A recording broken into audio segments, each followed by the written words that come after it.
Est-ce que quelqu'un peut honorer le Seigneur qui a tout accompli à la croix?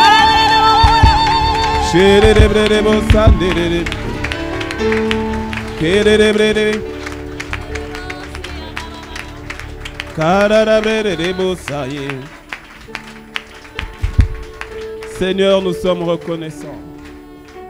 À la croix, tu as tout pris.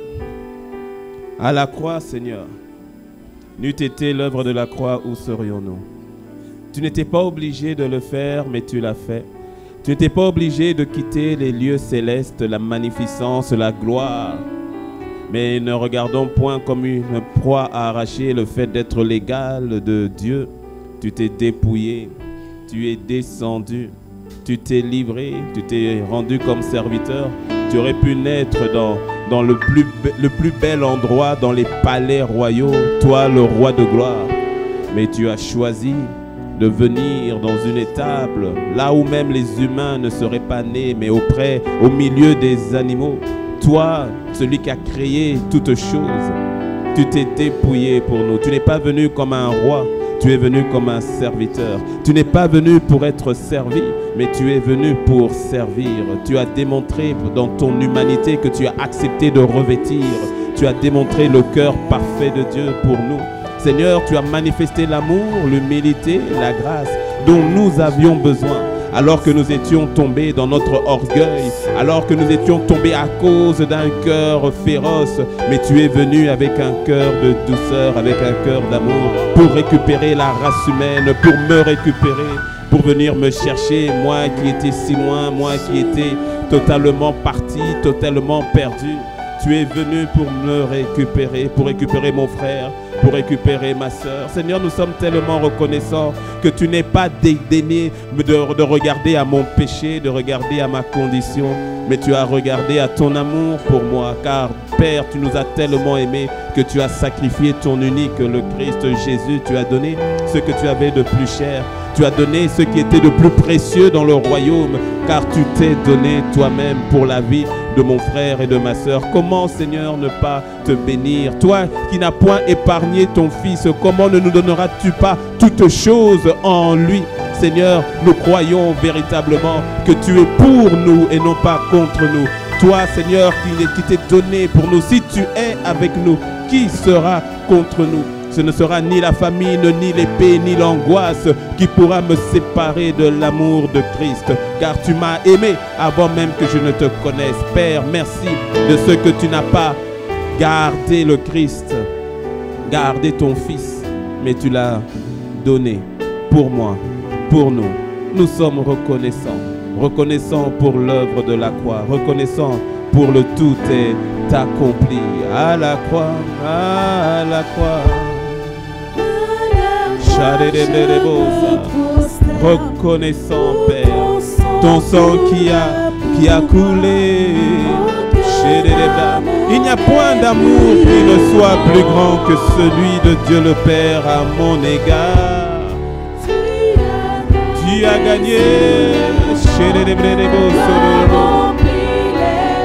Très haut. Rien ne pourra nous séparer. C'est pour cela que je dis à la croix. Tu t'es donné, tu t'es donné. Qu'est-ce que tu ne pourrais nous refuser? Toi qui as donné le Christ, toi qui t'es donné totalement, complètement.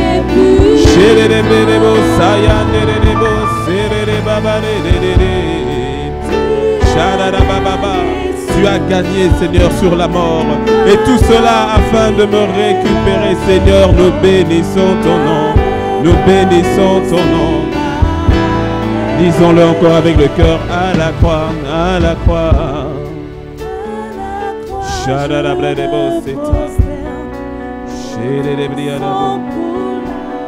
Alléluia.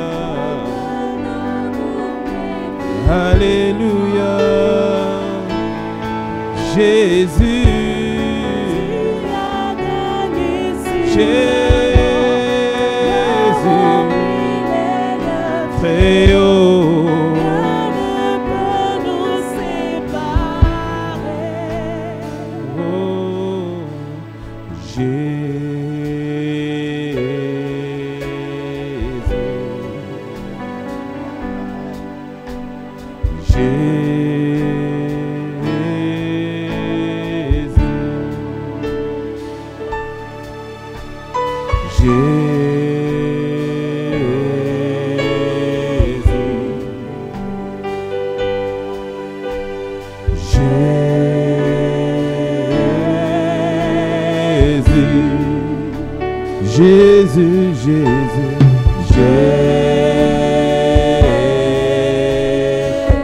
C'est le nom le plus précieux qui soit. C'est le nom de Jésus.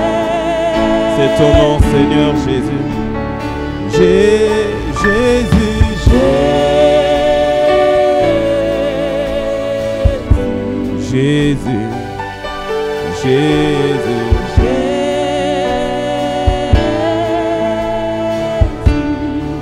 Disons encore Jésus. Alléluia. Alléluia. Alléluia.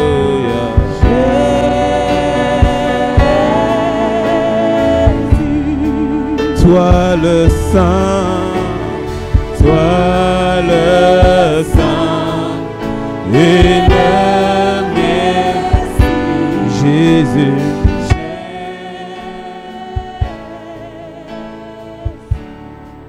Toi le Saint, toi le Saint et le Messie,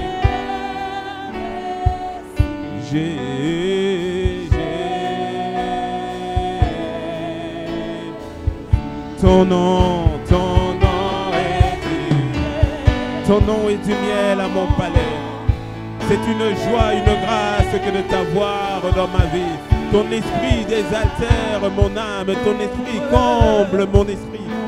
Oh, ta parole, elle éclaire mon chemin, mon sentier.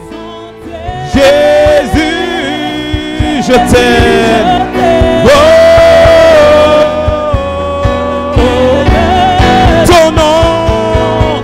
ton nom est du miel à mon palais. Ma force de vivre, ma joie de vivre, ma raison de vivre. Si je ne t'ai pas, alors je n'ai rien. Si je ne t'ai pas, alors je n'ai rien. Mais parce que je t'ai, j'ai tout en toi. Ta parole, elle éclaire mon sentier. Lorsque je suis dans la confusion, c'est toi qui viens comme une lumière. Oh,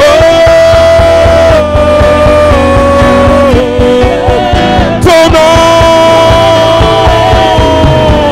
c'est le nom de Jésus dont j'ai besoin. Il n'y a point d'autre nom si ce n'est ton nom. Il n'y a point d'autre nom que le nom du Seigneur, le nom de sa majesté, le roi. Ta parole est Jésus, je t'aime.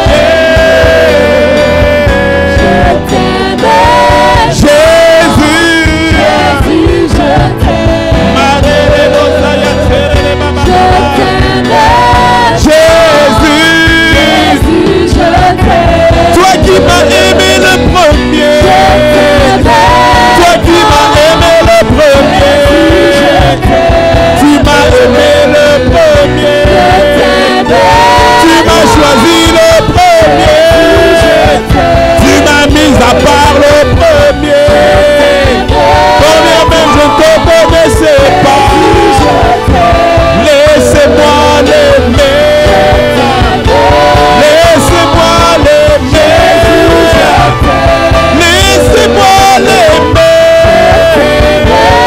Jésus, je t'aime tant. Jésus, je t'aime tant. Jésus, je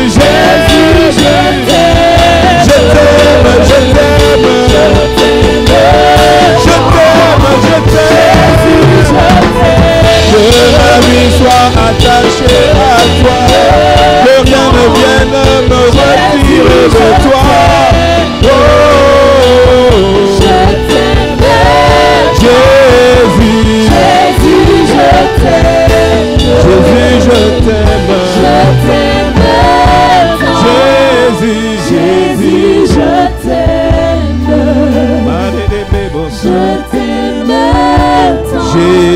Jésus, je t'aime.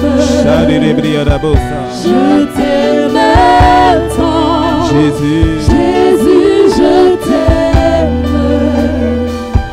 Je t'aime tant. Jésus, je t'aime.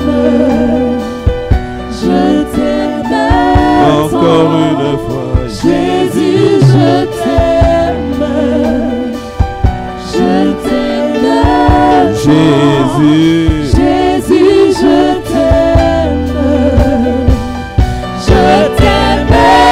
tant. Je n'ai que toi, Seigneur, je n'ai que toi. Je n'ai que toi, Seigneur, je n'ai que toi. Je n'ai que toi, Seigneur, je n'ai que toi. Je n'ai que toi, Seigneur, je n'ai que toi. je n'ai que toi. Je n'ai que toi. Je n'ai que toi.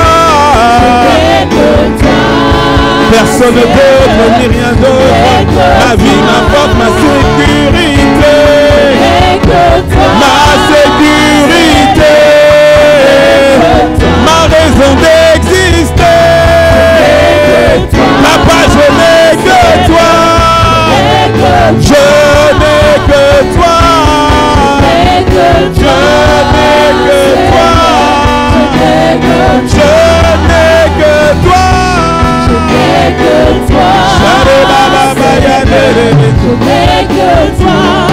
Il n'y a que toi, il n'y a que toi, Seigneur, il n'y a que toi. Il n'y a que toi, Seigneur, il n'y a que toi.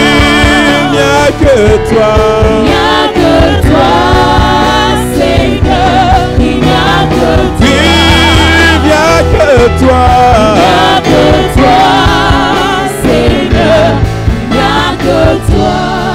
il n'y a que toi, il n'y a que toi, Seigneur, il n'y a que toi. Il n'y a que toi, Seigneur, il n'y a que toi. il n'y a que toi, Il n'y a que toi, Seigneur, il n'y a que toi. Il n'y a que toi, Seigneur, il n'y a que toi. dis-le encore, il n'y a que toi, Il n'y a que toi, Seigneur, il n'y a que toi. Il n'y a que toi, Seigneur, il n'y a que toi. il n'y a que toi et personne d'autre. Il n'y a que toi, Seigneur, je ne m'attache qu'à toi. Personne d'autre que toi. Obeleyo Jesus. No one else but you. Je ne veux que toi. Notre vie, nous nous attachons à toi. Fais-nous grâce d'être attachés à toi. Fais-nous grâce, Seigneur, d'être attachés à toi. Ce n'est pas de par nous-mêmes, Seigneur, mais c'est toi qui le fais. La vie, c'est toi. Notre raison d'être, c'est toi. Jour après jour, apprends-nous à t'aimer et apprends-nous à nous aimer. Jour après jour, apprends-nous à t'aimer et apprends-nous à aimer notre prochain. Jour après jour, apprends-nous à t'apprécier, à apprécier la vie, à apprécier les frères, les sœurs, à apprécier la famille, à apprécier, Seigneur, le travail que tu nous donnes, à apprécier la pluie que tu nous donnes, le soleil que tu nous donnes. Apprends-nous à apprécier toutes ces choses au travers de toi. Apprends-nous à être reconnaissants parce que toute chose est la manifestation de tes grâces et de tes bontés à notre égard. Alors apprends-nous à t'aimer, apprends-nous à apprécier toutes choses. Apprends-nous, Seigneur, et fais-nous grâce de demeurer attachés et fidèles à toi. Merci encore pour ce temps, pour ce moment, pour ta présence. Merci pour ta direction, pour ton esprit. Merci de ce que nous sommes dans ta présence et nous quitterons ce lieu encore plus près de toi. Inspire ce temps par ton esprit, cher Saint-Esprit. Je ne sais pas parler, mais je m'appuie sur toi, uniquement sur toi. Que tu sois celui qui nous parle, que tu sois celui qui nous montre le cœur du Seigneur, le cœur de Christ. Nous attendons à toi. Dans le nom de Jésus, nous avons ainsi prié.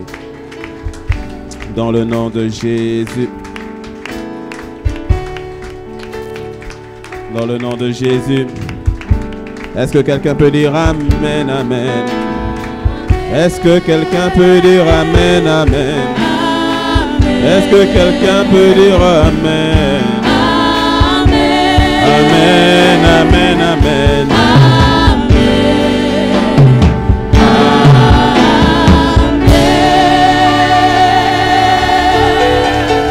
Gloire à Dieu. Gloire au Seigneur. Encore une fois, bienvenue à toutes et à tous pour ce premier culte du 9 mai 2021. Bienvenue à Impact Centre Chrétien Cotonou. Avant de t'asseoir, fais un coup de coude à ton voisin, à ta voisine. Je sais que tu l'as déjà fait. Donc fais à celui à qui tu n'avais pas encore fait. Coude à coude, hein, pas coude à nez. Ok. Et ensuite, vous pouvez prendre place. Vous pouvez prendre place. Quelqu'un dit gloire à Dieu. Je dis à moi-même, bien, bon retour chez moi-même. On parlait avec papa Yves et maman Augustine encore hier. Je disais que ça, je ne suis jamais parti aussi longtemps. C'était une situation assez exceptionnelle et particulière. Je tiens vraiment à dire merci à toutes et à tous, vraiment pour le soutien. Ça fait plaisir de savoir qu'on est une famille. Mais vraiment, que ce soit le soutien, je parle, bon, il y a certains qui sont là pour la première fois, je parle du fait, j'ai dû partir pour les obsèques de mon père qui est parti le 21 mars dernier. Et je tiens vraiment à dire merci pour le soutien dans les prières, dans les appels, les messages. Certains ont même cotisé financièrement et vraiment ça fait plaisir. Ça fait plaisir. Donc j'ai pas pu répondre à tous les messages, c'est vrai, mais j'ai lu par contre tous les messages. Et vraiment tous, hein, que ce soit sur WhatsApp, que ce soit sur Facebook, j'ai tout lu. J'ai tout lu, j'ai pas pu répondre à tout, mais je rends grâce à Dieu vraiment pour votre soutien. Et nous bénissons le Seigneur. C'est là où vous voyez que il est bon de mourir dans le Christ. Parce que la vérité, c'est que tous nous allons mourir.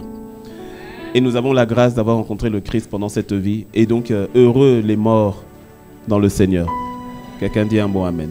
Donc voilà, donc en mon nom, au nom de mon épouse, au nom de de ma mère, de ma famille, mes frères et sœurs, vraiment, encore un grand merci à votre soutien, pour votre soutien. Amen. Et je voudrais aujourd'hui, toujours un peu dans la dynamique du message que le Saint-Esprit donne au pasteur Yvan. Et à savoir que dans le 5 juillet, je ne sais pas si on a déjà commencé à faire les annonces, mais il faudrait le faire, ça arrive à la communication, il faudrait le faire par rapport à la conférence de juillet. Je ne sais pas si ça passe déjà ou pas, j'en sais rien. Il faudrait que ça passe parce que le 5 juillet, c'est vite arrivé. Nous aurons donc notre conférence, Méga Impact Conférence, la conférence annuelle, qui se fera sous le format encore de l'année dernière, ce Covid 21 ou 38 ou 19, j'en sais rien. Nous oblige à nous ajuster, mais donc nous serons donc en rediffusion toute la journée à partir du 5 juillet, toute la semaine, donc de 9h jusqu'à 22h avec des programmes bien spécifiques pour les femmes, pour les jeunes, pour les adolescents, pour les célibataires, pour les mariés. C'est encore plus complet que l'année dernière. Et les soirées, ce sera donc les moments de prédication proprement dite avec les différents orateurs qui seront là. Et le thème, au fait, c'est brille. Tu vois, tu dois briller. Rappelle-toi au début de l'année déjà, le Seigneur nous avait donné Ésaïe. D'ailleurs, je crois même qu'il est voilà, il est même sur Ésaïe 60. Voici les ténèbres couvrent la terre et l'obscurité les peuples. Ésaïe 60 verset 2.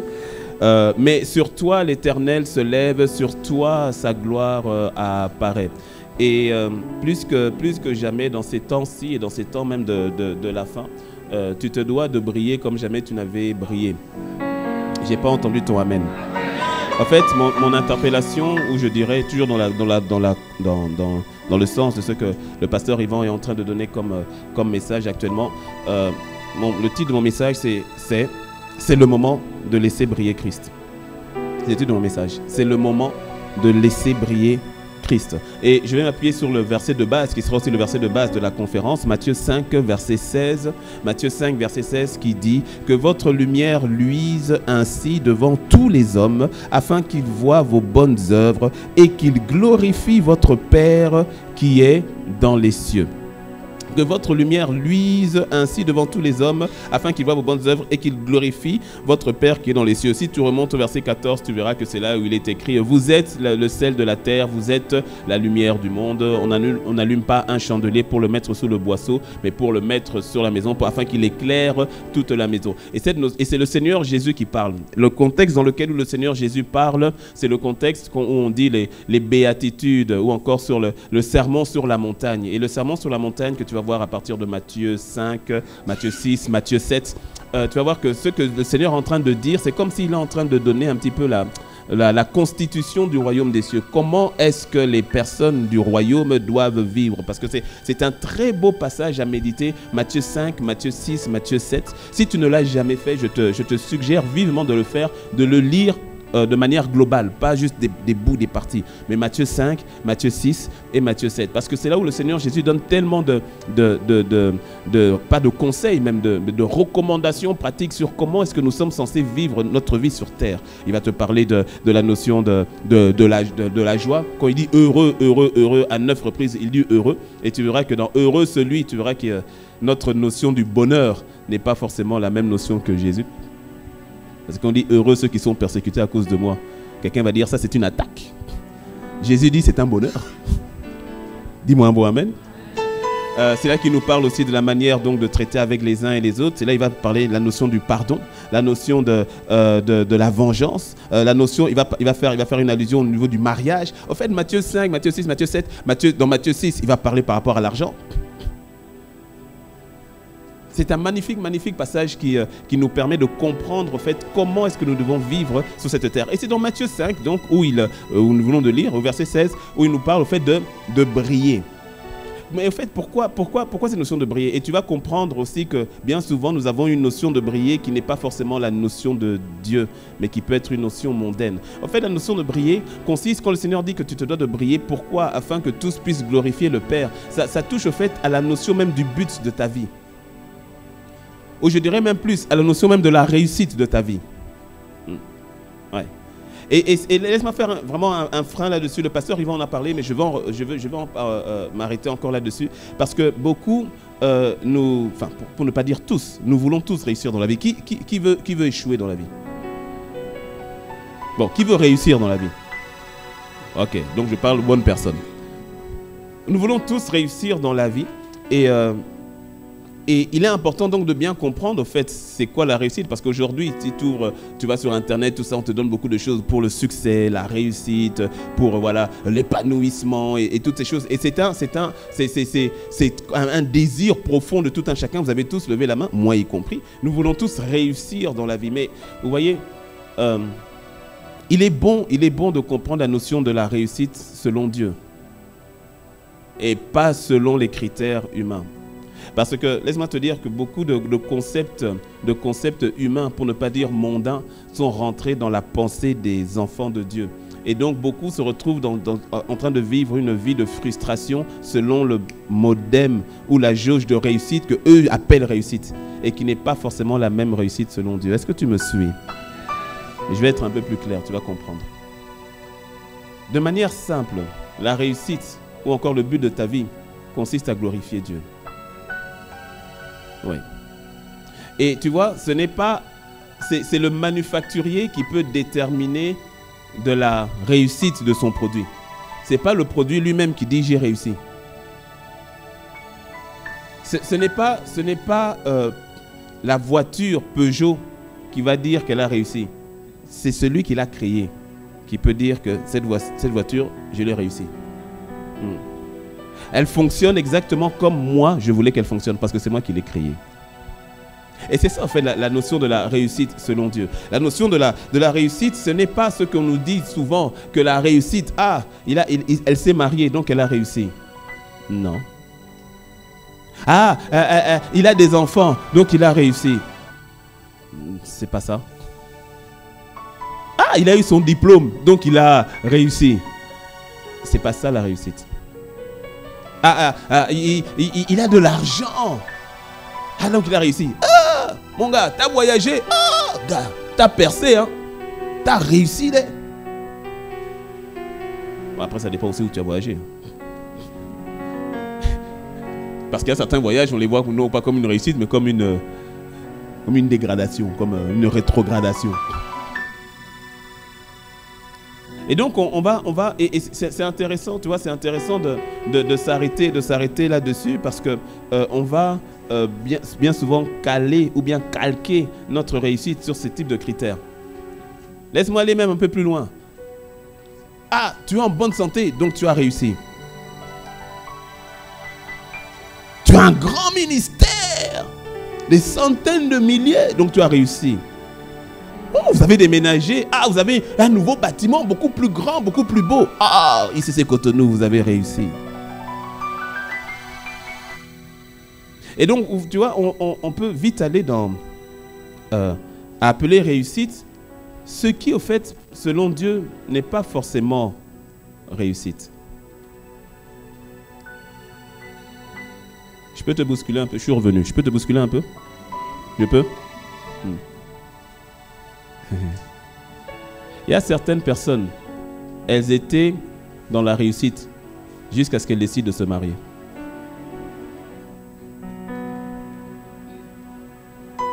Ah.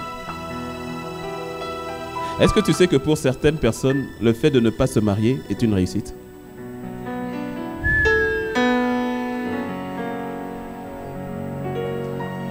Tu vois comment est-ce que tu lis le mariage à la réussite, hein?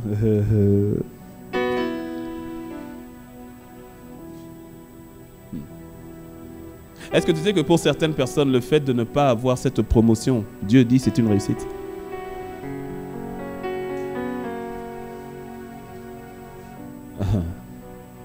Non, parce que si le mariage était le signe de réussite, Jésus et Paul auraient échoué. Si le fait d'être DG était la réussite, trop de personnes dans la Bible auraient échoué. Parce que dans la Bible, tu vois qu'il y en a plusieurs qui ne sont jamais arrivés au sommet, selon le sommet que nous on comprend. Il y en a plusieurs qui ne sont jamais vraiment arrivés au sommet.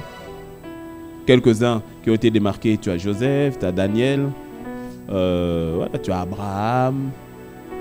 C'est-à-dire, bon, et la plupart des autres, donc c'est quoi? Bon, Esther, qui sont arrivés, je dis, au sommet, par exemple, au niveau de la société, qui sont arrivés, voilà, en termes de responsabilité. Mais d'ailleurs, c'est-à-dire que les autres, c'est comment? Ils ont échoué. Et c'est ainsi que même plusieurs personnes, ne comprenant pas la réussite selon Dieu, vont courir derrière une réussite qui n'est pas la leur. Qui t'a dit, écoute-moi bien, qui t'a dit que si tu es dans une société, la réussite selon Dieu, c'est qu'il faut que tu arrives directeur de cette société. Donc sous-entendu, si tu es employé, tu as échoué.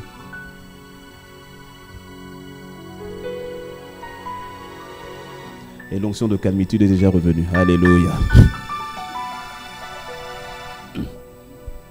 Qui t'a dit que si tu n'as pas d'enfant, ça veut dire que tu as échoué?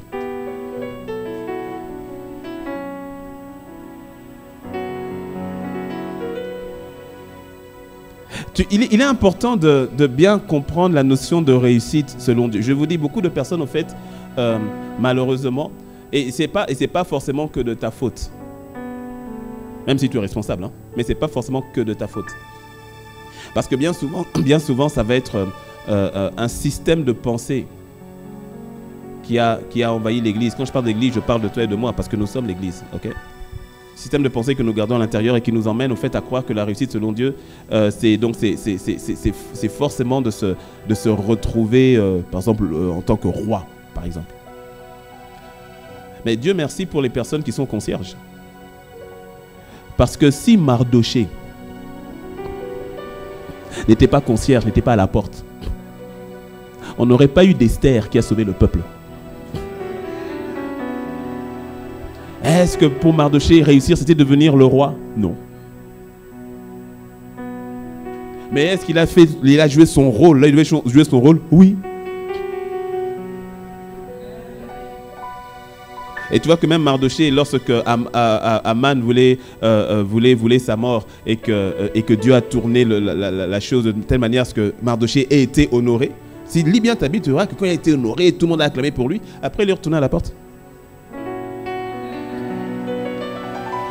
Mais tu vas dire quoi? Qu'il a rétrogradé, qu'il a échoué? C'est quoi la réussite alors? Et c'est important parce que tu vas voir, si tu comprends le but ou la réussite selon Dieu, alors tu vas véritablement briller dans ton couloir. Sans envier le couloir de quelqu'un d'autre.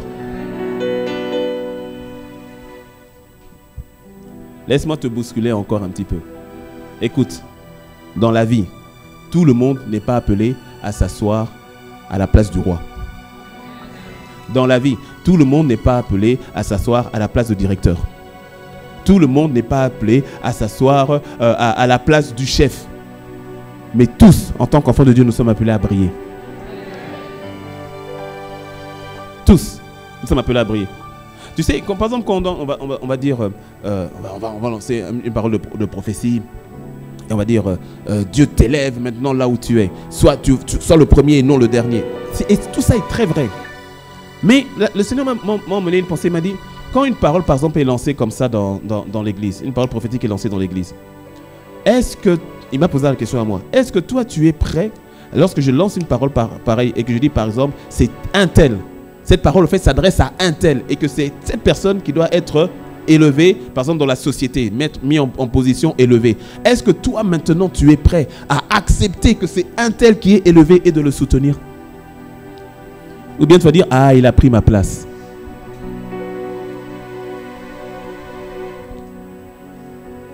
On dirait que ton voisin n'aime pas trop ça. C'est quoi la réussite au fait? Si tu comprends la notion de réussite, alors tu seras détendu pour briller.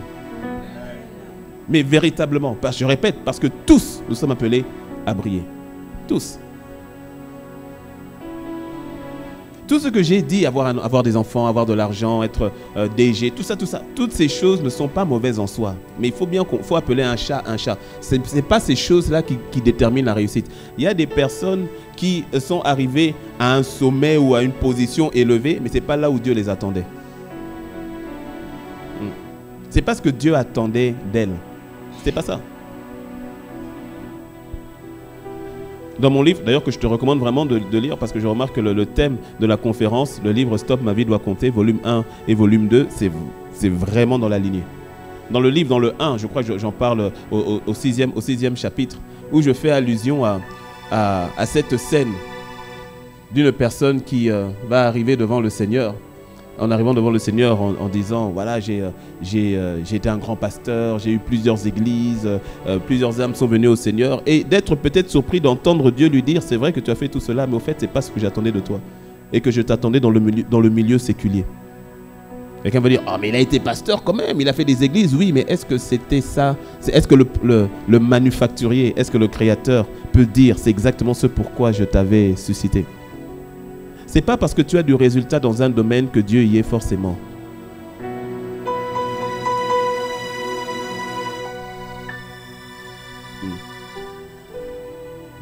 Est-ce que tu me suis? Il est tellement important d'avoir cette humilité devant le Seigneur, de dire, Seigneur, fais de ma vie ce que toi tu avais déjà décidé. Et tu vois, quand tu comprends cela, tu verras aussi que ta vie, au fait, c'est ta vie. Oui. Les événements qui arrivent dans ta vie, en fait, Romains 8, 28 dit que cela va concourir au fait d'une manière ou d'une autre à ton bien. Donc c'est pour cela, ne juge même pas ta vie forcément par rapport à certains événements que tu appelles malheureux. Parce qu'au fait, tous ces éléments mis ensemble consistent au fait à ta réussite. Selon Dieu.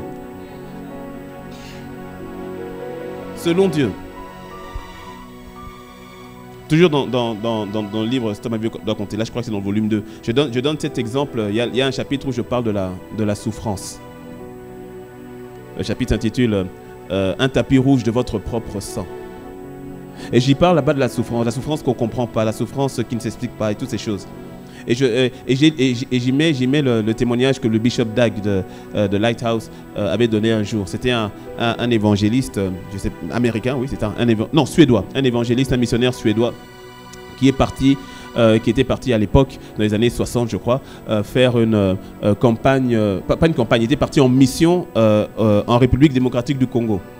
Il est parti en mission et pendant plusieurs années, lui, sa femme et sa fille. Et je crois, de mémoire, enfin tu liras les détails, mais je crois qu'il a perdu, sa femme est devenue malade et donc ne pouvant pas gérer, il a dû laisser sa fille à des missionnaires américains sur place et pour rentrer en Suède pour guérir sa femme. D'abord, pendant ce temps, il a fait plusieurs années sur place, mais rien. Il fait. Les gens ne se convertissent pas, le ministère ne porte pas de fruits. Comme seul fidèle, il avait un petit là de 14 ans qui était là seulement pour lui porter les bagages, qui était là pour le conduire et voilà, c'était un peu le boy qui faisait tout avec lui. Mais sinon, rien, ça portait rien. Sa femme tombe malade, il laisse sa fille à des missionnaires américains. Il va en Suède pour soigner sa femme et sa femme il décède. Et sa fille, les missionnaires qui s'occupaient de sa fille, eux aussi ils décèdent. Et donc, elle se retrouve maintenant quasiment adoptée par encore d'autres missionnaires américains qui la prennent comme leur fille et puis ils retournent avec elle aux États-Unis. Les années passent. Pendant ce temps, l'évangéliste est tombé dans la dépression, est tombé dans l'alcool. Pendant les années. Et en d'autres termes, Dieu, il ne faut plus lui parler de Dieu. Il ne faut plus lui parler de Dieu. Il ne faut plus. Des années passent. La fille s'est mariée. Elle s'est mariée avec un Américain et elle aussi, maintenant, rentre aussi un peu dans... Elle est chrétienne, elle est aussi un petit peu comme un peu dans la mission. Et puis, elle assiste un jour, je crois que c'est en Angleterre de mémoire, elle assiste un jour à une conférence. Et puis, elle voit que c'est un Africain qui est en train de parler de comment est-ce que le Seigneur est en train de faire des choses en République démocratique du Congo et comment est-ce qu'il est à la tête de plusieurs églises avec des centaines de milliers de personnes. Et quand il donne son témoignage, elle commence à recouper. Et elle se rend compte que le monsieur là, l'homme de Dieu qui est en train de parler, c'est le boy de 14 ans.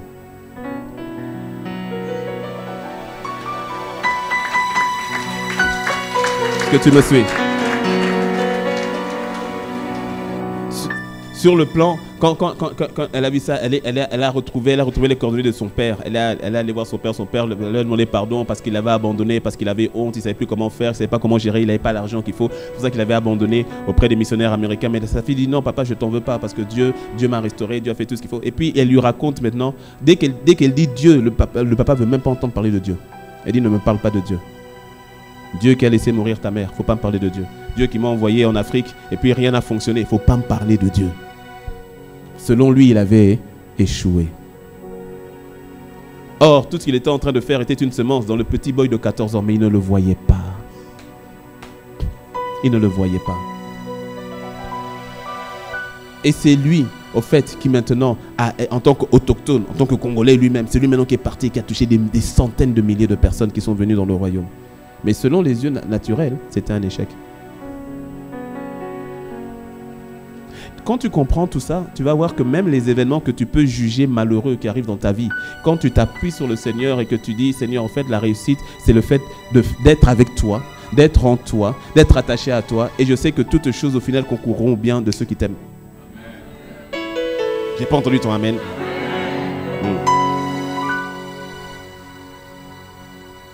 Est-ce que tu me suis? La réussite dans la vie consiste donc à être la personne que Dieu t'appelle à être. À faire ce qu'il te demande de faire. Afin d'obtenir ce que lui attend que tu obtiennes. Autrement dit, la réussite dans la vie consiste à glorifier Dieu. Ça consiste à rendre gloire à Dieu. Que lorsque Dieu te voit, que par sa grâce et par l'assistance du Saint-Esprit, tu puisses simplement être la personne. D'abord, c'est le être. C'est pas le faire d'abord, c'est le être. C'est être la personne que tu es appelé à être. Et tous nous sommes appelés à être à la ressemblance du Christ. Que le Christ soit formé en nous. C'est par là que ça commence. Et ensuite, de faire ce qu'il te demande de faire. Et de faire ce qu'il te demande de faire à toi. Pas à quelqu'un d'autre. Ne te compare pas à qui que ce soit. Et ne mets pas, c'est pas parce que tu vois quelqu'un qui a une promotion que tu dis ça c'est la réussite, moi aussi je dois avoir cette promotion. C'est pas ça. C'est pas ça. Sois la personne que tu es appelé à être dans le Christ. Lorsque tu agis comme ça, tu sais ce qui se passe. Il se passe que tu es beaucoup plus reconnaissant par rapport aux grâces des autres. Tu reconnais et tu acceptes beaucoup plus les grâces des autres. Tu sais pourquoi? Parce que tu acceptes tes propres limitations. Oui. Non, sois humble. Tu es limité. Dieu est illimité et il est en toi. Mais nous sommes limités. C'est pour ça que j'ai besoin de toi. Parce que si je me crois illimité, je dis j'ai besoin de personne. Mais lorsque je reconnais mes limitations, c'est là où je reconnais maintenant où ça commence pour toi. Et c'est à ce moment-là où je te valorise.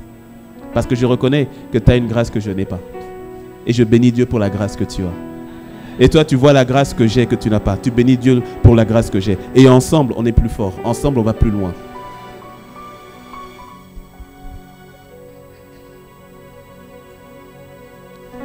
Écoute-moi bien. Si on ne comprend pas cela, on rentre sans se rendre compte dans un individualisme spirituel dangereux. Où c'est tout le monde fait la course contre tout le monde. Qui sera le plus béni? Qui sera le premier à se marier? Qui sera le premier? Qui aura le plus? C'est pas ça la pensée de Dieu. C'est pas ça du tout. La réussite selon ce monde est une réussite individuelle. C'est une réussite de star entre guillemets, c'est-à-dire toi a été élevé, toi. Selon Dieu, c'est nous. Le Christ en nous. Dis-moi un bon amen. Qui peut me donner le passage de l'espérance de la gloire? C'est dans Colossiens. Colossiens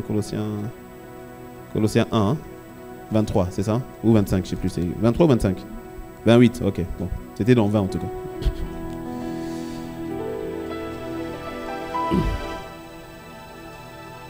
Voilà, le mystère caché, 26, le mystère caché de tous les temps, dans tous les âges, mais révélé maintenant à ses saints, à qui Dieu a voulu faire connaître quelle est la glorieuse richesse de ce mystère parmi les païens, à savoir Christ en vous, l'espérance de la gloire. En fait, tu vois là, nous devons, le but de notre vie, c'est vraiment de glorifier, de rendre gloire à Dieu, de glorifier Dieu. De glorifier Dieu. Voilà.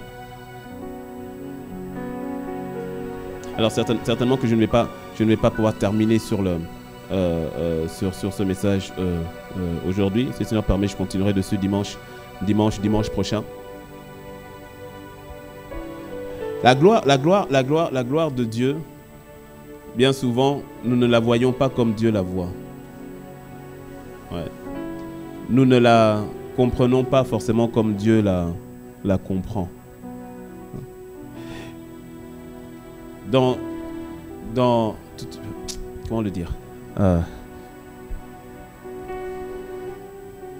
J'insiste. Ta réussite, au fait, c'est d'être ce que Dieu veut que tu sois. Lorsque tu regardes à Joseph et que tu regardes à Moïse, tu vas voir, par la grâce de Dieu, on peut dire que les deux ont réussi. Les deux sont vus comme des personnes de foi. On en fait même référence dans Hébreux 11. Moïse surtout en particulier. Mais on sait que Joseph aussi a réussi, selon Dieu. Mais c'est intéressant de voir que leur chemin de réussite est un chemin totalement opposé. Pour Joseph, il va quitter le puits pour se retrouver dans le palais. Pour Moïse, il va quitter le palais pour se retrouver dans le désert. Et Dieu dit, pour les deux, vous avez réussi. Ce qui veut dire que ce n'est pas le palais qui est signe de réussite. C'est ce que Dieu attend de toi. Pour Joseph, Dieu dit, ta réussite consiste à aller au palais de Pharaon. 400 ans plus tard, le même palais de Pharaon, Dieu dit à Moïse, ta réussite, c'est de quitter le palais de Pharaon.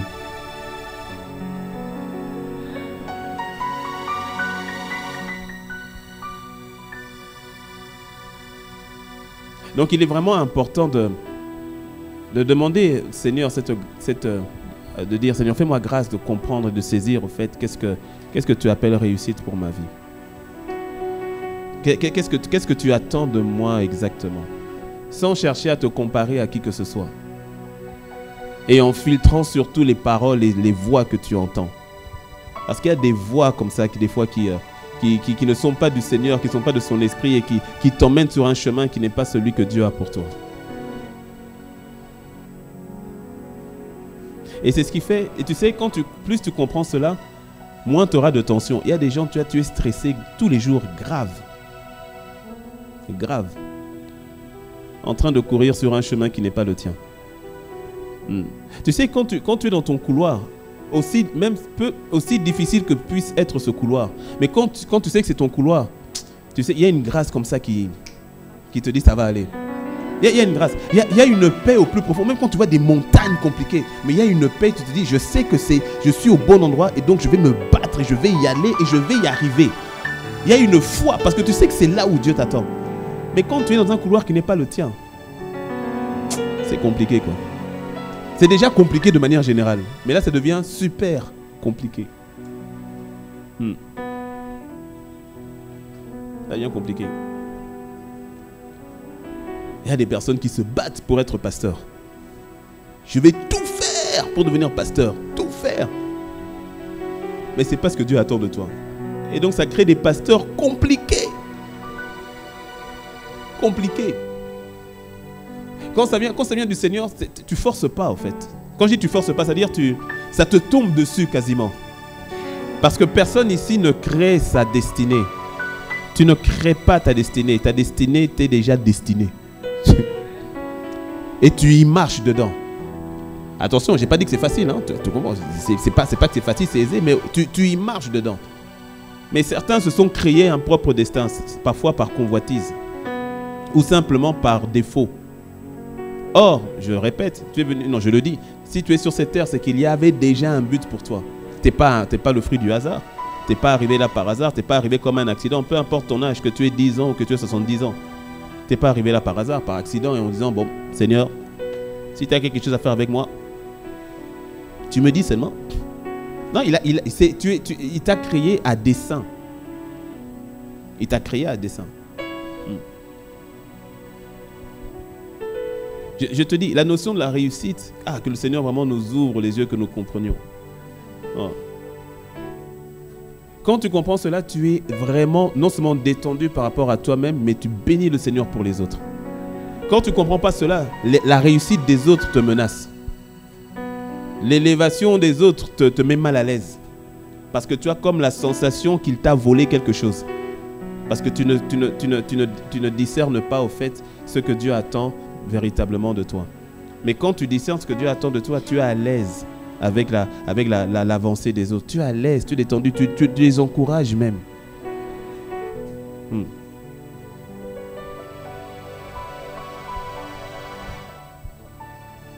Il y a des femmes au foyer où Dieu va dire tu as réussi. Oh.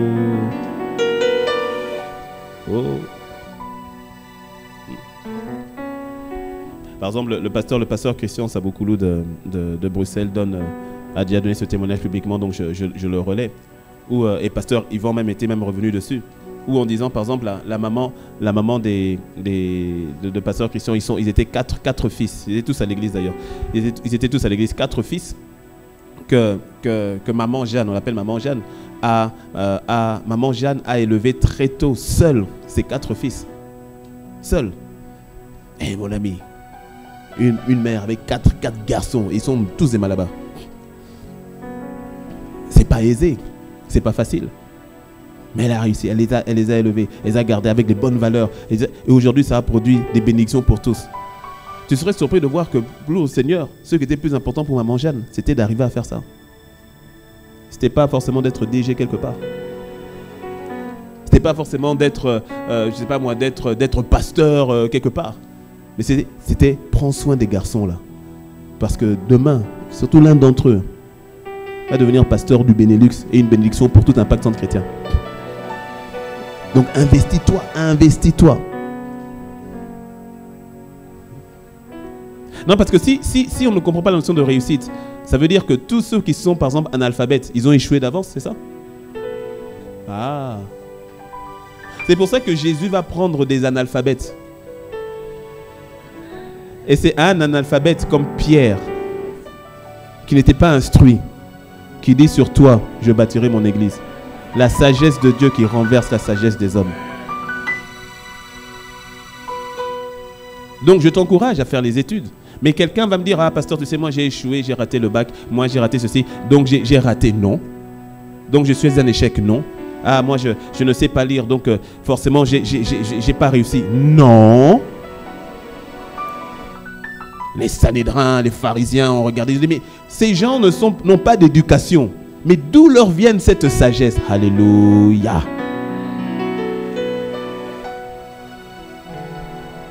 Arrête, il y a quelqu'un qui doit arrêter de s'auto-disqualifier.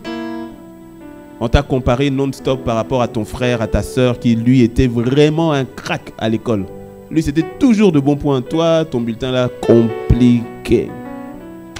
C'est chez compliqué. Mais qui a dit que la réussite sur Terre, c'est la réussite académique?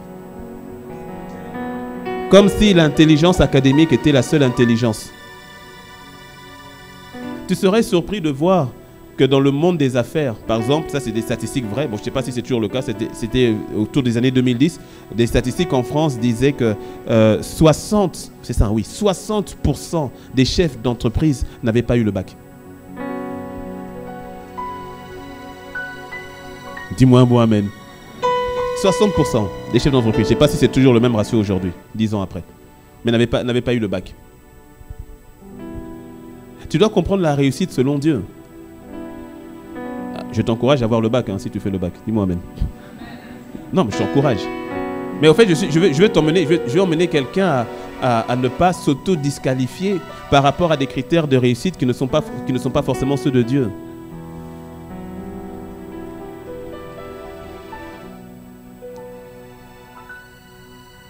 Dis-moi un bon amen.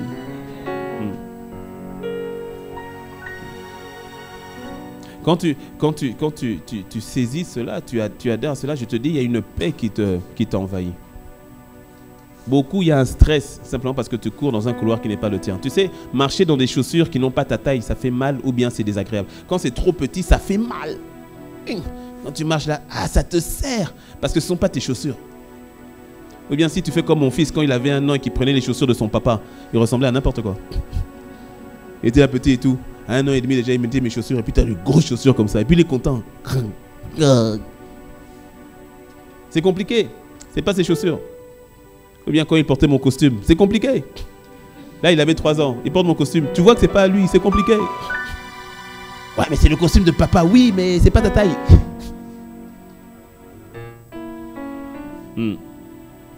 C'est ainsi que certains, écoute-moi bien, c'est ainsi que certains aspirent à trop haut et d'autres acceptent trop bas. Oui. C'est dans tous les sens, c'est dans tous les sens. D'autres, écoute-moi bien, il y en a qui aspirent là où Dieu ne t'attend pas. C'est pour ça que tu as des insomnies, c'est pour ça que tu ne dors pas, c'est pour ça que tu n'as pas la paix, c'est pour ça que c'est compliqué, parce que tu es en train de viser ce qui ne te convient pas. En disant qu'il faut absolument que je le fasse parce que c'est là que je vais réussir. Pas forcément. Pas forcément. Et c'est pour ça que je dis parents, que le Seigneur vous donne la sagesse par rapport à vos enfants s'ils sont encore sous votre responsabilité. C'est tellement important que le Seigneur vous donne la sagesse par rapport à vos enfants. On a mis des pressions sur nos enfants inutiles parce qu'on leur a demandé à atteindre parfois quelque chose. Ils ne pouvaient pas le faire. Ils ne pouvaient pas. John Maxwell, pasteur et conférencier, le dit ainsi: tu n'emmènes pas tes canards à l'école des aigles. Tu vas frustrer et les canards et les aigles. Mais on a besoin de canards, on a besoin d'aigles. C'est pas que le canard est moindre que l'aigle, c'est simplement que c'est deux dimensions. Ah oui. Parce que c'est Dieu qui a créé le canard. C'est Dieu qui a créé l'aigle. Mais chacun dans leur univers. Ne mets pas une pression à sur tes enfants comme si ils devaient absolument tous être au même niveau, tous faire la même... Non. Que le Seigneur te donne la sagesse pour discerner quelle est la grâce sur tel enfant, quelle est la grâce sur tel enfant, quel est l'appel par rapport à tel enfant. Parce que tu es en droit de le demander, tu es le papa, tu es la maman. Et ensuite de les encourager sur ce chemin-là. Et de ne pas se chercher à faire des clones qui soient tous identiques, parce que tous sont uniques. Et c'est ainsi que peut-être que tu as connu ça, on t'a mis en comparaison avec ton frère, en comparaison avec ta soeur. Tu t'es senti soit supérieur, soit inférieur. J'ai déjà donné ce témoignage. J'ai un cousin, quand on était enfant, j'avais 9 ans, lui il en avait 10 et demi. Mais on était dans la même classe parce qu'il avait redoublé d'une classe. Et je me rappelle un jour, il avait vraiment du mal à la lecture. Ce qui fait que c'est moi, à 9-10 ans, qu'il apprenait à lire. Et j'oublierai jamais un jour, j'étais en train de lui apprendre à bien lire. On était en train de faire nos devoirs et je l'apprenais à bien lire. Et puis des amis sont venus. Il y a des amis qui sont arrivés, ils ont trouvé sur la terrasse et j'étais en train de lui apprendre à bien lire. Et nos amis là, ils se sont moqués de lui d'une force. Ils ont dit, oh, t'as pas honte, c'est Teddy qui t'apprend à lire. Oh, et pourtant, t'es le plus grand. Et tout cela, ça l'a tellement blessé, il est parti presque en pleurant. Mais pourtant, ce cousin-là, franchement, l'école, c'était pas son truc. Mais le sport. Je n'ai jamais vu, j'en parlais encore avec mon frère dernièrement, on parlait de lui, je n'ai jamais connu personnellement quelqu'un qui soit aussi doué au sport que lui. Et quand je dis sport, c'est tous les sports. À 10 ans, il te faisait déjà un double salto. Ceux qui connaissent, toi-même tu comprends. Double salto, il avait 10 ans. Au football, ceux qui avaient les 16 ans, 17 ans venaient chercher celui de 11 ans pour venir jouer avec lui au foot. Avec eux au foot. Il était un crack. À la boxe, il te tapait grave. Au karaté, il te frappait. C'est-à-dire, à un moment donné, je me suis mis au basket. J'ai dit, mais non, je vais le battre au basket. Il m'a frappé au basket. Une grâce incroyable dans le sport. Une grâce incroyable dans le sport. Malheureusement, les parents à l'époque n'avaient pas vu ça. Et donc, n'arrêtez pas de taper dessus, Ah, toi l'école, ah, toi les français, ah, mathématiques, on dit pas la papa, on dit... Et malheureusement, ce potentiel n'a jamais été exploité à sa juste valeur.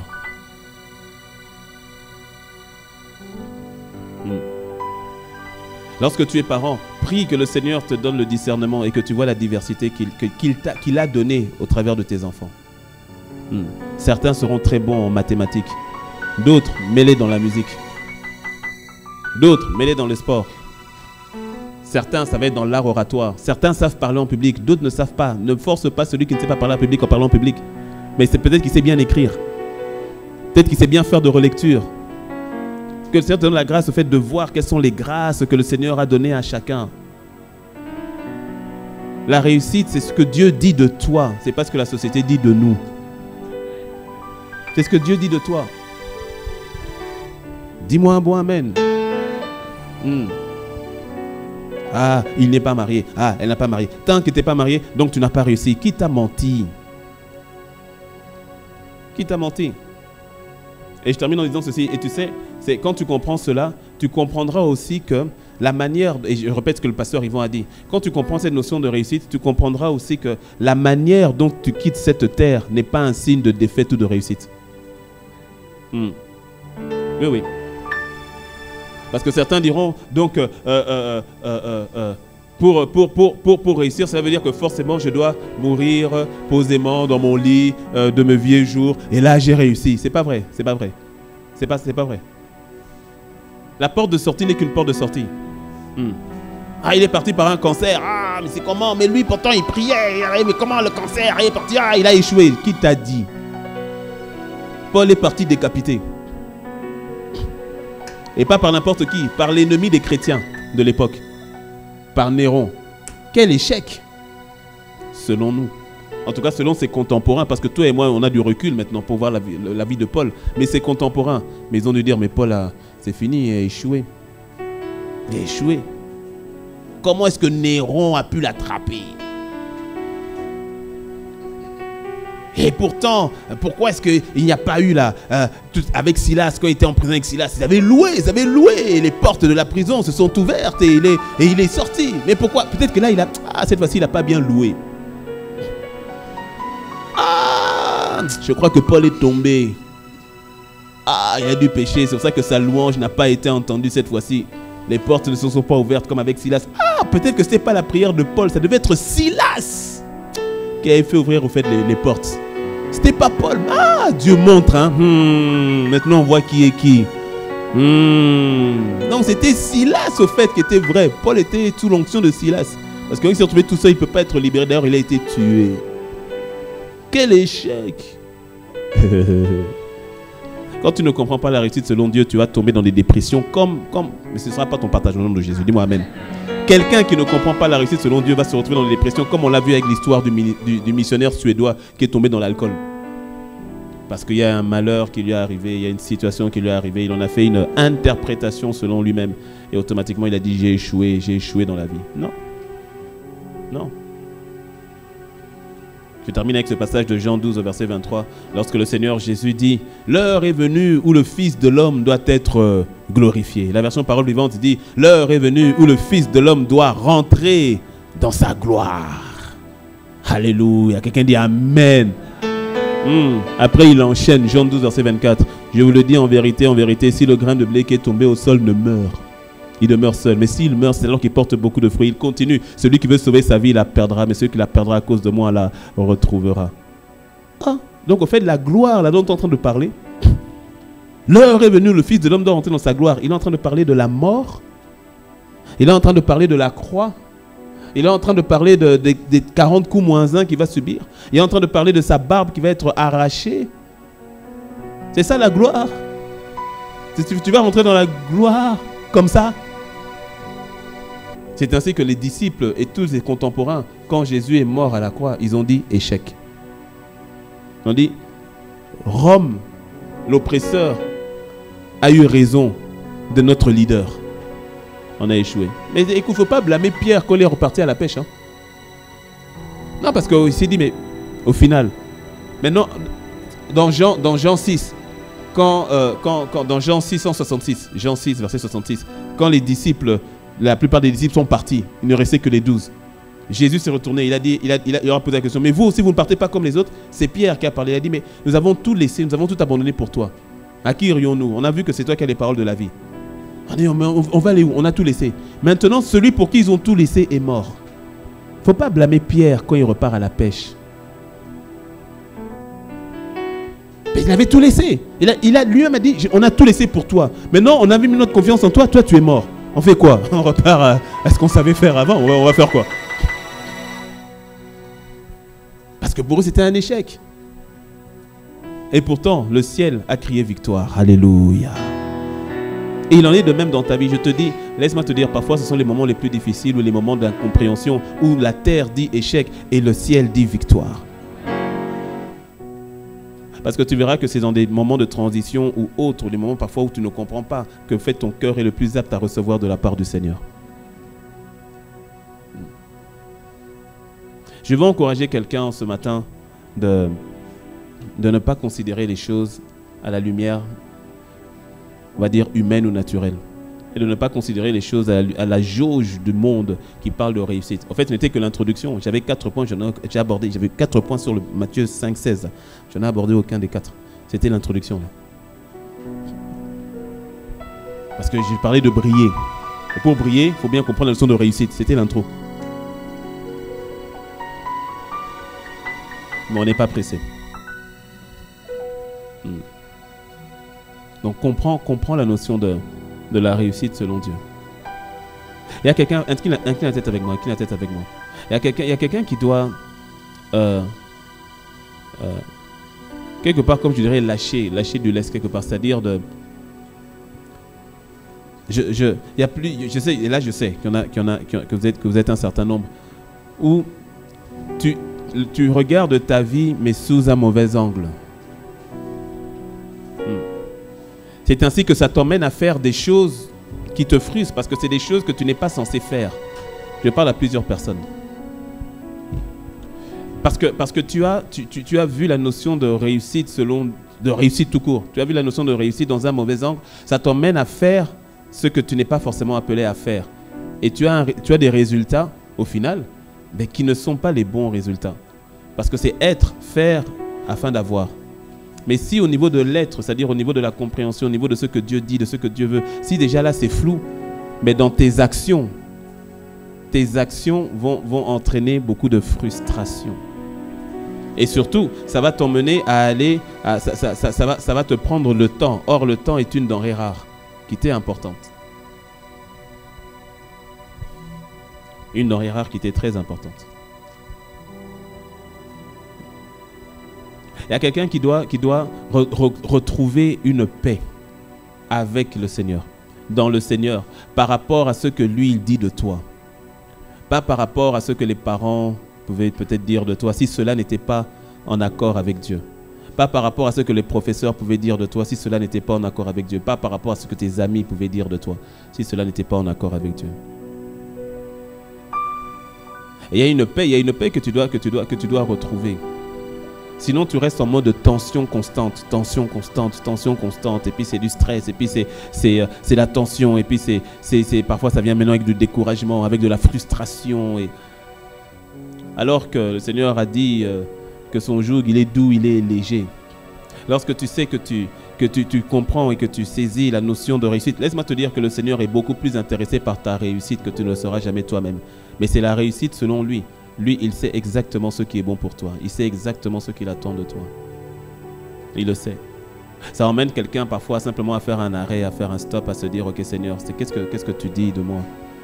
Et certains, vous le savez déjà. Il y en a plusieurs, vous le savez déjà. Alors là, c'est d'agir, c'est de marcher en confiance et de poser les actes en conséquence. Mais je veux emmener quelqu'un à ralentir un peu. Si tu es déjà sur le bon chemin, gloire à Dieu, super. Mais je sais qu'il y en a plusieurs. Je vais emmener quelqu'un à ralentir dans tes pensées par rapport à toi-même, à ralentir un petit peu et à t'appuyer à nouveau sur le Seigneur parce qu'avant que tu ne sois, il te connaissait déjà.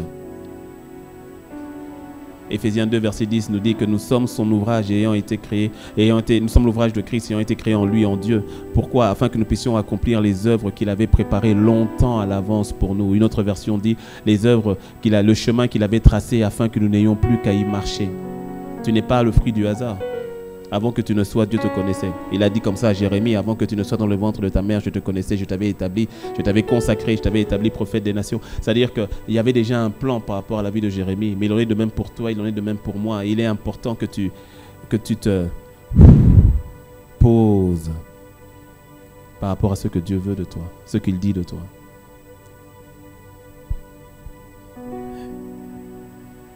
Il y a quelqu'un qui constamment se met une pression par rapport à la société. Voici ce que la société dit des personnes qui ont réussi, c'est ça, ça, ça. Et tu cours donc derrière ce qui ne te convient pas. Parfois, tu t'accroches à ce qui ne te convient pas.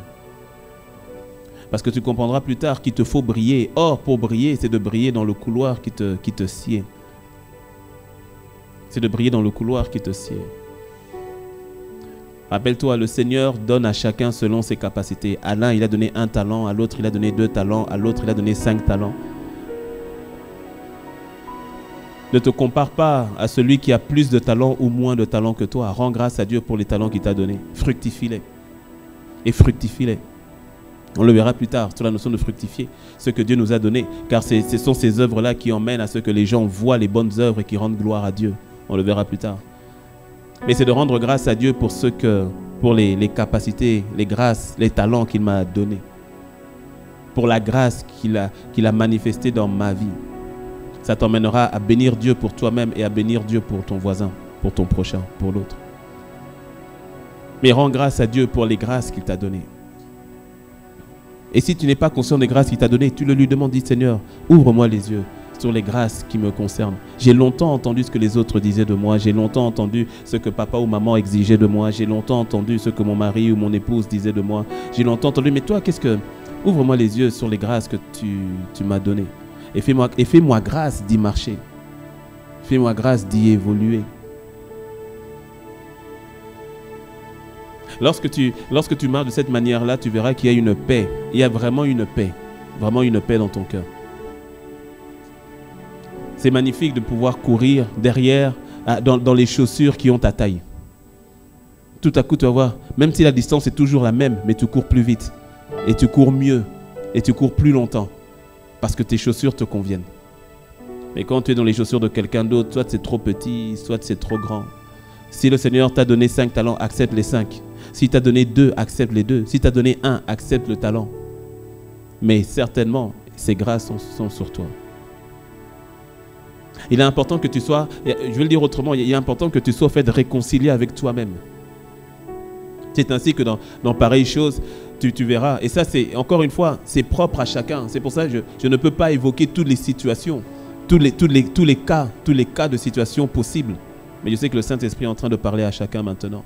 C'est ainsi que tu verras que certains vont se retrouver à ressentir qu'au fait de l'activité qu'ils sont en train de faire, ils doivent faire une transition pour changer l'activité. Et il y en a d'autres qui vont sentir que l'activité qu'ils sont en train de faire, c'est bel et bien ce que Dieu demande qu'ils fassent. Tu étais dans un couloir, mais comme tu as vu que là-bas, il y a plus d'argent, que là-bas, il y a plus d'opportunités, tu t'es dit, non, je vais laisser ça, je vais aller là-bas. Mais quand tu comprends cette parole, pour quelqu'un, ça veut dire, tu entendras Saint-Esprit te dire, non, c'est ici que je te veux. Parce que l'argent n'est pas un signe de réussite. Tu peux avoir plus d'argent, mais avoir échoué aux yeux de Dieu. Tu peux avoir de grandes maisons et avoir réussi aux yeux de Dieu, tout comme tu peux avoir de grandes maisons et avoir échoué aux yeux de Dieu. Donc toutes ces choses, ce n'est pas ça qui fait la réussite. C'est de t'assurer d'être la personne que tu dois être, en train de faire ce que Dieu te demande de faire pour obtenir ce que lui, il attend que tu obtiennes. Allez, bro, Saka, élève la voix, parle à Dieu, élève la voix, parle au Seigneur. Parle au Seigneur. Alléluia. Lorsque tu comprends cela, il y a quelqu'un qui comprend que ce dont tu te bats depuis longtemps, ou le Seigneur, une instruction du Seigneur, ou bien ce qu'il demande de toi, ce qu'il attend de toi, tu comprendras que tu devras arrêter de te battre avec. Arrêter de dire non Seigneur, pas maintenant, non Seigneur, je ne suis pas prêt, non Seigneur, je ne peux pas, non Seigneur, je ne veux pas, non Seigneur. Tu commences à comprendre au fait que le Seigneur lui-même, il sait. C'est lui qui t'a appelé, il le sait. Shadebria kuruboso maikere de brisa. Kandere de briana mosha ikara da bre de bosa. Mare de brike soitara da bosha. Mandere de bria hokaita.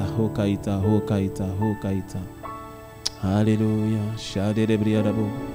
Nandere de briana mosandere de bria da basa. Kayandere bria norobosa yandere de be. Shabababababare nderiana mosa nderiana mosa Kodiara brenderiana mosa kareba ayandere bandere mayandere shadebra yerebre shandere breke yandere bosante. Seigneur, illumine les yeux de notre cœur, illumine Seigneur nos yeux afin que nous voyions, que nous comprenions, que nous saisissions tes pensées pour nous, ta volonté pour nous, tes grâces dans nos vies. Seigneur, que la réussite soit selon toi et non pas selon nous-mêmes. Que la réussite soit selon toi. Alléluia.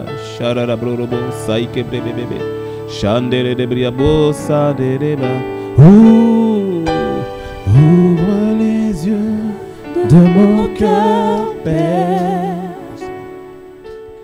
Ouvre les yeux de mon cœur. Je désire te voir.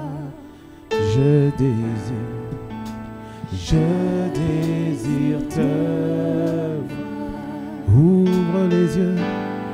Ouvre les yeux de mon cœur, Seigneur. Ouvre les yeux de mon cœur. Donne-moi de te voir, donne-moi de te comprendre. Donne-moi, Seigneur, de voir ce que tu as déjà arrêté pour ma vie. Merci Seigneur parce que tu ouvres les yeux de tes enfants, tu ouvres les yeux Seigneur de ton église. Tu nous donnes Seigneur de voir ce que toi tu vois, de voir ce que toi tu vois sur nos vies. Tu nous as appelés à briller, afin que toutes les nations, Seigneur, puissent glorifier le Père au travers de nos vies. Alors Seigneur, fais-nous grâce de voir, fais-nous grâce de comprendre, fais-nous grâce de saisir, d'avoir les yeux ouverts sur ce que toi tu dis par rapport à nous. Non pas ce que le monde dit, non pas ce que nous-mêmes nous disons, mais ce que toi tu dis. Seigneur, nous voulons voir ce que toi tu vois par rapport à nous-mêmes. Fais-nous grâce de voir les grâces que tu as libérées dans nos vies. Je te demande Seigneur d'ouvrir les yeux, la compréhension, d'ouvrir le discernement, d'ouvrir l'intelligence de mon frère et de ma sœur afin de saisir et de comprendre ce que tu lui as donné, de comprendre ce que tu attends de lui, de saisir ce que tu attends parfaitement de lui. La réussite, Seigneur, elle est selon toi, elle n'est pas selon nous et encore moins selon le monde. Fais-nous grâce de ne pas nous conformer au monde, de ne pas nous conformer à ce que le monde dit, de ne pas appeler réussite ce que le monde appelle réussite, de ne pas appeler échec ce que le monde appelle échec, mais Seigneur, d'être aligné à ta parole, d'être aligné à ta volonté. Seigneur, je prie qu'il y ait un voile qui soit déchiré maintenant sur la vie de mon frère et de ma sœur. Le voile du mensonge, le voile de la tromperie, le voile de la séduction, le voile de la dépression, le voile du découragement, le voile qui empêchait à mon frère et à ma sœur de comprendre, de saisir et de voir exactement ce que tu es en train de faire. Seigneur, fais-nous grâce d'être les personnes que tu nous appelles à être. Fais-nous grâce de faire ce que toi tu nous appelles de faire. Fais-nous grâce, Seigneur, d'obtenir ce que tu avais prévu que nous puissions obtenir, selon que tu as tracé le chemin pour nous, afin que nous n'ayons qu'à y marcher. Je prie que cela soit le partage de mon frère, le partage de ma soeur, le partage de ton Église. Longtemps nous avons appelé réussite ce que toi tu avais appelé simplement échec. Nous ne voulons pas être des échecs réussis, c'est-à-dire être des personnes que le monde acclame, mais que le ciel déplore. Non, nous voulons par ta grâce être ces personnes qui ne recherchent pas l'acclamation de ce monde, mais qui recherchent l'approbation du ciel, qui recherchent l'approbation de Dieu. Même si le monde nous rejette, si toi tu nous acceptes, c'est l'essentiel. Même si le monde se moque de nous, mais si toi tu nous acceptes, c'est le plus essentiel. Seigneur, fais-nous grâce. Seigneur, fais-nous grâce. Ouvre-nous les yeux de notre cœur, que nous saisissions cela, que nous comprenions cela. Je désire, je désire, je désire te voir. Je désire, je désire, je désire te. Les yeux ouverts, Seigneur, je désire te voir. Je désire te voir. Que cela soit le partage de ton Église. Fais-nous grâce, Seigneur. Garde les yeux fermés, la tête baissée. Que cela soit le partage de ton Église, Seigneur. Fais-nous grâce. Fais-nous grâce. Fais-nous grâce. Fais-nous grâce, Père. Fais grâce à ton Église. Fais grâce à ton Église. La réussite, c'est selon toi. Et rien que toi. Les yeux fermés, la tête baissée avant que nous ne allions à la fin de ce moment de célébration. Il ne peut pas y avoir de réussite selon Dieu s'il n'y a pas de réconciliation avec le Père au préalable. Et cette réconciliation, ce n'est pas le fait d'aller à l'église, ce n'est pas le fait d'avoir été baptisé en étant enfant, ce n'est pas le fait de se dire catholique, protestant, évangélique, ce n'est pas le fait d'être religieux. Et il ne peut pas y avoir de réconciliation si tu ne considères pas le Seigneur. Peut-être que tu es arrivé à l'église, c'est une première fois, ou bien tu es là, mais tu n'as jamais vraiment fait la rencontre avec Jésus. Alors nous avons les yeux fermés, la tête baissée. Je t'invite à faire ce choix-là maintenant. C'est la réussite suprême, celle d'être réconcilié avec le Créateur. Si tu n'as jamais donné ta vie à Christ, si tu sais que tu n'es pas né de nouveau, si tu ne sais pas ça veut dire quoi être né de nouveau, c'est que tu ne l'es pas encore. Mais que tu sais que tu veux te réconcilier avec le Seigneur. Parce que lui, il veut ta réussite. Et pas ta réussite temporaire. Il veut ta réussite éternelle. Les yeux fermés, la tête baissée. Si tu n'as jamais donné ta vie à Christ Jésus, mais aujourd'hui tu dis, pasteur, je veux être réconcilié avec le Père, je veux marcher avec lui, je le veux lui. Les yeux fermés, la tête baissée. Mais si c'est ton cas, lève la main là où tu es, je vais prier avec toi. Lève la main simplement là où tu es, que ce soit ici dans la salle, que ce soit dans la salle annexe, là où tu es, tu lèves la main simplement et je vais prier avec toi. Parce que cette décision est importante. Elle est capitale. Parce que Jésus a dit, que me servirait-il de gagner le monde si au final je dois perdre mon âme? Il reste quelques instants, que ce soit ici, que ce soit dans la salle annexe. Il faut me faire signe dans la salle annexe pour que je sache si je dois prier avec quelqu'un dans la salle annexe pour cette décision qui est capitale. Je désire.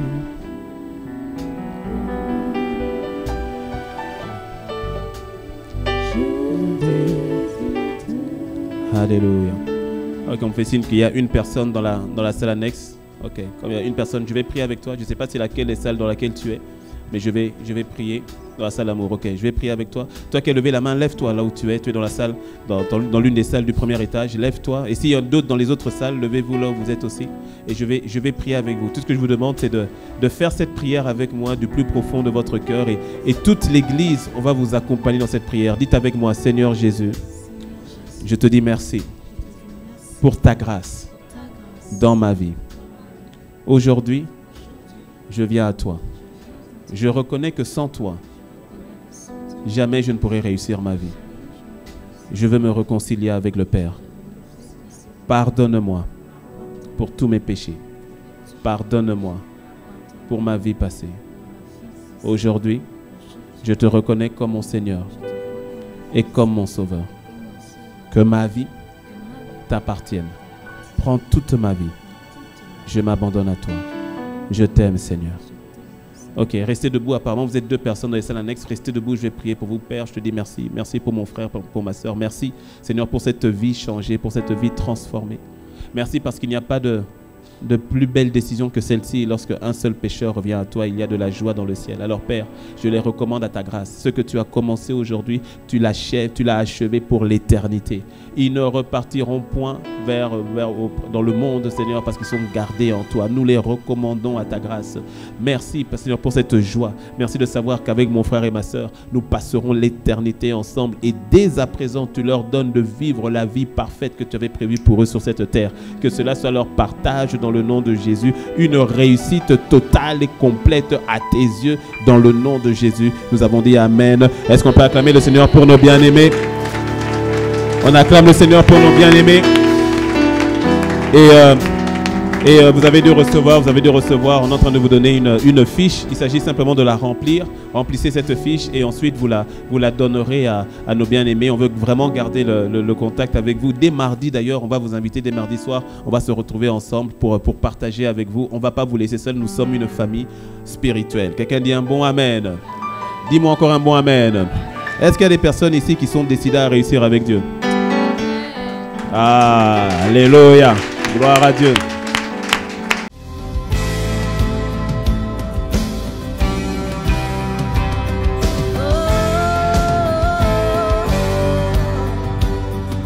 Bonjour Majesté, je m'appelle Fofo Fresh. Chaque dimanche, voici comment tu peux faire pour apporter ta dîme et ton offrande avec MTN. Étape 1, étoile 400 dièse. Étape 2, saisir de Momo Pay. Étape 3, saisir 1, achat de biens et services. Étape 4, saisir le numéro 69 14 51 12. Étape 5, renseigner le montant, ensuite le motif de votre transaction, dîme, don, offrande, etc. Étape 6, entrez votre code PIN personnel. Le nom qu'elle se fera votre transfert est Impact Centre Chrétien P2M. Avec Flouze, étoile 155, étoile 4, étoile 1, étoile 11, 314, étoile le montant de votre offrande ou de votre dîme, étoile 1, étoile votre code secret, dièse. Que chacun donne comme il a résolu en son cœur, sans tristesse ni contrainte, car Dieu aime celui qui donne avec joie. À bientôt. Sur l'amour triomphe toujours. Oh,